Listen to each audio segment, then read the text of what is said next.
नमस्ते दोस्तों, मेरे चैनल में आप सबका स्वागत है। महादेव ने बताया कि संसार में सबसे बड़ा दान कौन सा होता है। कथा बहुत ही सुंदर है भाई बहनों, शुरू से अंत तक जरूर सुनिएगा। अच्छा लगेगा तो लाइक करिएगा, शेयर करिएगा और चैनल पर पहली बार देख रहे हैं तो चैनल को सब्सक्राइब करिएगा।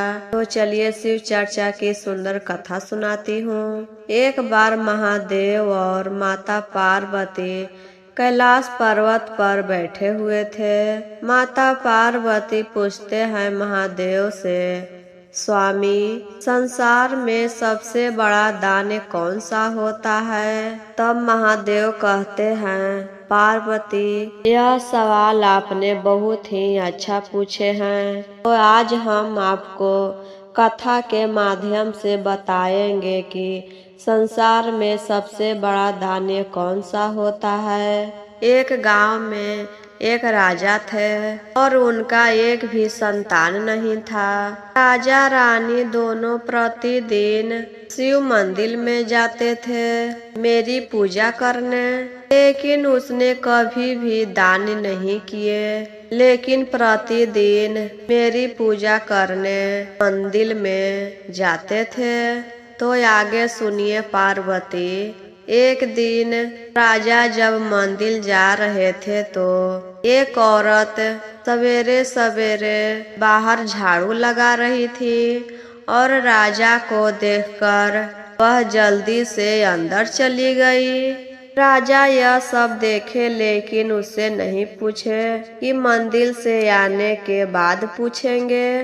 मंदिर में जाकर पूजा पाठ करते हैं और अपने महल आते हैं और एक सैनिक को भेजकर वह महिला को बुलाते हैं और पूछते हैं, तुम हमको देखकर क्यों मुंह फेर ली थी। तब वह महिला कहती है, राजा साहब, हम जो कहेंगे सच कहेंगे, क्योंकि हम कभी झूठ नहीं बोलते हैं। पूरे गांव को यह मानना है कि जो भी आपका चेहरा सुबह सुबह देख लेता है उसको भर दिन खराब बीतता है, इसलिए आपको चेहरा सुबह सुबह कोई नहीं देखना चाहता है। इसीलिए हम आपको देखकर जल्दी से अपने घर में चले गए थे। यही बात है राजा साहब, और कोई ना बात है। इतना सुनने के बाद राजा साहब वह महिला को जाने के लिए कह देते हैं और सोचते हैं कि मेरे प्रति मेरी प्रजा को ऐसा बर्ताव है, लेकिन कोई हमसे नहीं कहता है। राजा एक साधु के पास जाते हैं। साधु बताते हैं कि तुमको यज्ञ करने से पुत्र की प्राप्ति होगी। उसके बाद राजा महायज्ञ करवाते हैं पुत्र प्राप्ति के लिए, लेकिन उससे भी कुछ लाभ नहीं होता है, उनका संतान नहीं होता है। उसके बाद उनको पता चलता है कि बहुत दूर एक विद्वान महर्षि रहते हैं जो पूरे जन्म के बारे में बताते हैं और जो कहते हैं वह सच हो जाता है। दोनों राजा रानी वही विद्वान महर्षि के पास जाते हैं। राजा महर्षि से कहते हैं, बाबा, मेरा कोई संतान नहीं है, सब उपाय करके थक गए हैं। अब आप ही बताइए कि हमको संतान होगा कि नहीं। किसी भी तरह करके कोई उपाय करके मेरा एक संतान दिलवा दीजिए। मेरे नगर के लोग मेरा चेहरा भी नहीं देखना चाहते हैं। महर्षि कहते हैं, तुमको पूरे जन्म का फल मिल रहा है, तुमको जीवन में संतान सुख नहीं लिखा है। जब तुम संतान चाहते हो तो तुमको 20 वर्ष के लिए संतान मिलेगा और 20 वर्ष के बाद उसका मृत्यु हो जाएगा। राजा यह बात स्वीकार कर लेते हैं और कहते हैं, ठीक है बाबा, हमको 20 वर्ष के लिए संतान दीजिए, निपुत्र का कलंक तो मिट जाएगा। उसके बाद महर्षि एक कटोरी खीर देते हैं। वह खीर लेकर राजा रानी घर आते हैं। घर आकर रानी नहा धोकर पूजा पाठ करती है और महादेव के नाम लेकर वह खीर खाती है।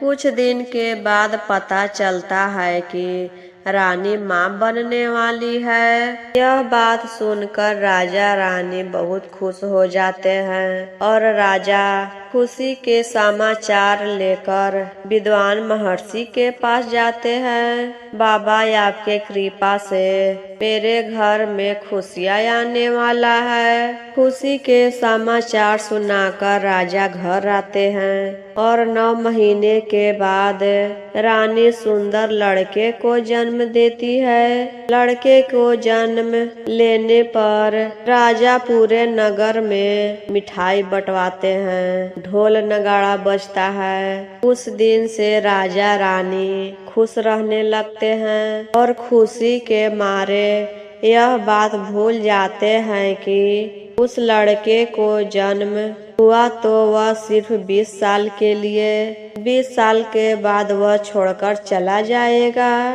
धीरे धीरे लड़का बड़ा होने लगा और 15 वर्ष का हो गया।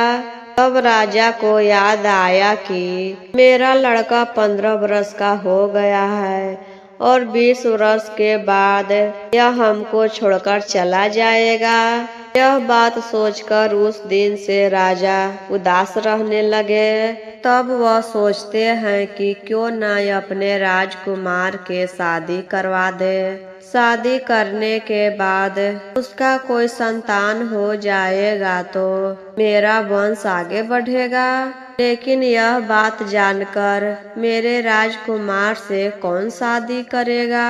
दूसरे नगर में एक राजा थे और उनका एक लड़की थी। लड़की बहुत ही सुंदर, संस्कारी और गुण्यकारी थी। वह महादेव के भक्त थी और दान भी करती थी। प्रतिदिन वह अन्न दान करती थी, भूखे को भोजन कराती थी, उसके बाद ही वह खाती थी। शादी के प्रस्ताव लेकर राजा दूसरे गांव के राजा के पास गए और कहते हैं, मेरा एक राजकुमार है और अपनी राजकुमारी से शादी करवा दीजिए। तब लड़की के पिता कहते हैं, लेकिन आपके राजकुमार के आयु तो सिर्फ 20 वर्ष के लिए है, तो मेरी बेटी तो विधवा हो जाएगी। ऐसे लड़के से अपनी बेटी के शादी करवाकर अपनी बेटी के जिंदगी बर्बाद कर दे। यह बात राजकुमारी सुन लेती है गुरु बहना और अपने पिता से कहती है, आप मेरी शादी करवा दीजिए पिताजी, जो मेरे भाग में रहेगा वही होगा। और एक लड़का के पिता होकर खुद आपके दरवाजे पर आए हैं आपकी लड़की के हाथ मांगने। मेरे साथ कुछ गलत नहीं होगा पिताजी, मेरे साथ मेरे महादेव हैं, अपनी शिष्या को कभी भी दुख नहीं देंगे, हमको उनको पर पूरा भरोसा है। तो दूसरे दिन राजा अपने राजकुमार के बारात लेकर आते हैं और दोनों का ब्याह हो जाता है। महादेव कथा सुनाते हुए कहते हैं, अब आगे सुनिए पार्वती। जब राजकुमारी शादी करके अपने ससुराल जाती है तो वहाँ पर भी प्रतिदिन भिखारी को खाना खिलाती है और अन्न दान करती है। और जो भिखारी खाना खाता था सब राजकुमारी के आशीर्वाद देता था। भूखे आदमी को पेट भरने पर उसके मुंह से आशीर्वाद निकलता था, तुमको कभी कोई चीज का कष्ट ना हो, सदा सुहागिन रहो। सब लोग यही कहते थे। ऐसे ही दान करते करते भिखारी को खाना खिलाते खिलाते 5 बरस बीत चुका था, यानी राजकुमार के आयु अब 20 बरस के हो गया था। यमराज अपने दो दूत को कहते हैं, जाओ आज राजकुमार के आत्मा को लाना है, आज उसका मृत्यु होने वाला है।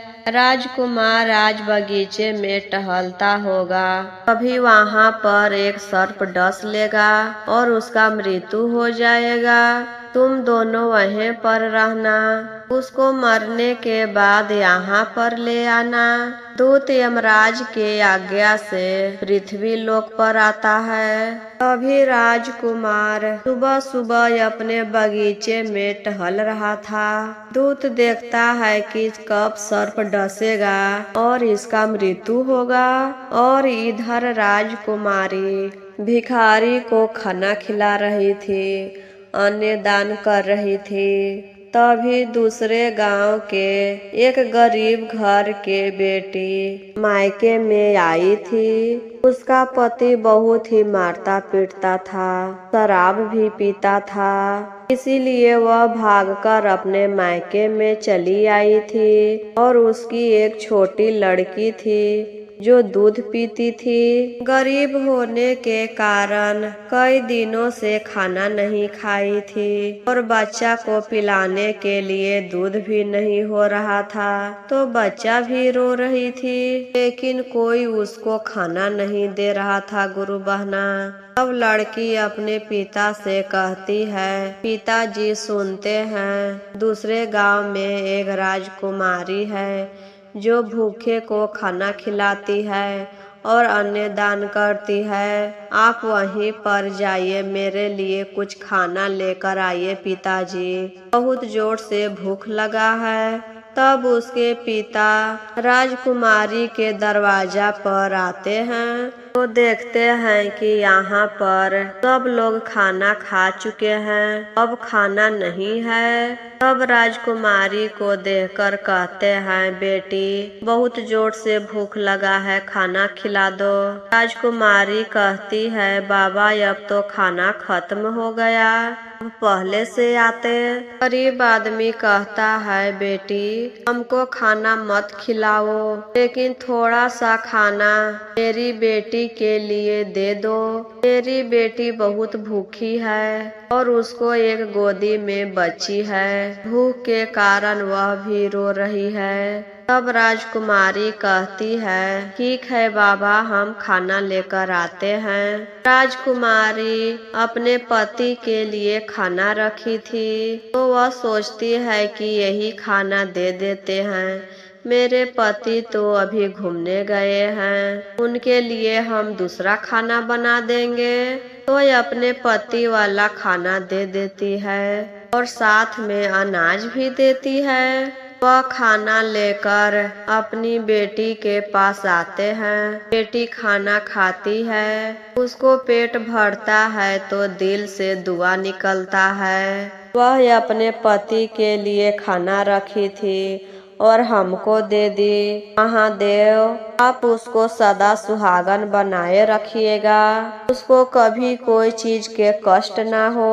उधर राजकुमार के सर्प डसने ही वाला था कि वहाँ पर महादेव आकर रोक देते हैं। तब यमदूत कहता है, आप इसे क्यों रोक दिए, इसका आज मृत्यु निश्चित था।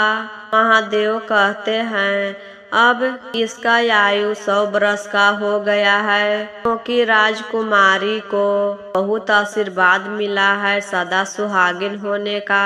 इसकी पत्नी सब भिखारी के खाना खिलाती है, अन्न दान करती है, इसीलिए उसको सदा सुहागन का आशीर्वाद मिला है। अब नाग वहाँ से चला जाता है और यमदूत भी यमराज के पास चला जाता है। यमराज कहते हैं, तुम लोग खाली हाथ लौट आए, राजकुमार के प्राण कहाँ है? यमदूत कहता है, राजकुमार के आयु अब 100 वर्ष का हो गया, महादेव उसको वरदान दिए हैं। राजकुमार भी अपने घर जाता है और बगिया में के सारा बात बताता है।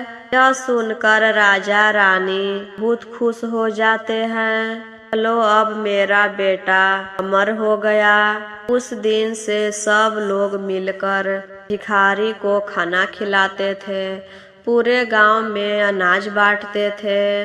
तो इसी तरह पार्वती, संसार में सबसे बड़ा दान अन्न दान है। अन्न दान करने से हमारे ऊपर आए विपदा भी टल जाती है। तो गुरु बहना, यह कथा आपको कैसा लगा कमेंट बॉक्स में जरूर बताइए। अच्छा लगा होगा तो चैनल को सब्सक्राइब करके बेल आइकन को जरूर दबाइएगा कि जब भी वीडियो डाले तो आप तक शीघ्र पहुँचे।